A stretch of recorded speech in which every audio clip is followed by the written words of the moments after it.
National Energy Secretary Jericho Petilla says the President will invoke Section 71 of the EPIRA law in seeking authority from the Congress to allow the national government to enter into additional energy supply contracts. Added details from Freddie Abando. It is now a top priority for Congress to act on the President's declaration to seek an authorization from Congress to allow him to address the imminent power shortage for the summer of 2015. Speaker Feliciano Belmonte wants to know the basis for the request, which was pushed earlier by Energy Secretary Jericho Petilla to prevent brownouts at a time when the growth of the economy is in high gear. In the early 90s, the acute power shortage slowed down the economy.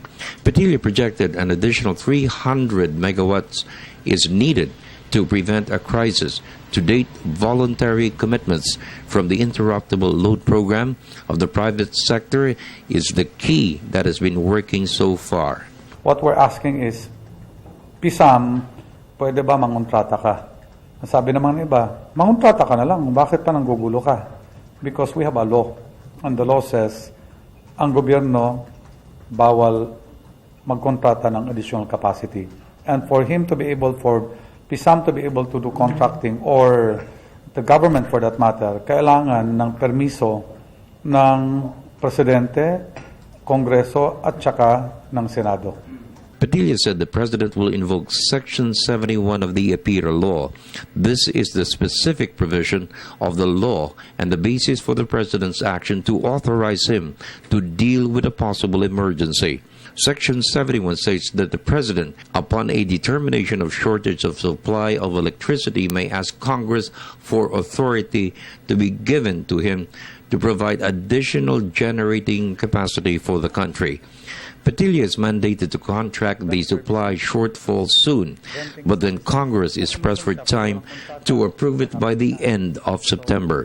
Petilla said it will cost 6 billion pesos to source the modular generating sets. The said exercise is supported by the private sector, although concerns have been raised it could trigger higher power costs. Ang nakalagay lang naman sa resolution na pinapropose namin is basically to allow PISAM to contract, to allow PISAM or any other government institution with a similar mandate na mangontrata. How they're going to contract it is basically halo-halo na yan. It can be contracting rentals, it can be contracting existing plants dito na ginagawa sa local. It can also be contracting ILPs. Okay, instead na ang ILP ipupunta sa Meralco at dadaan sa ERC, po pwede rin si PISAM mangontrata sa ILP. And all of this, lahat ng makukuha niyang energy at makukontrata niya at masusource niya, ititrade niya ngayon sa SM. For the People's Television Network, this is Freddie Abando reporting.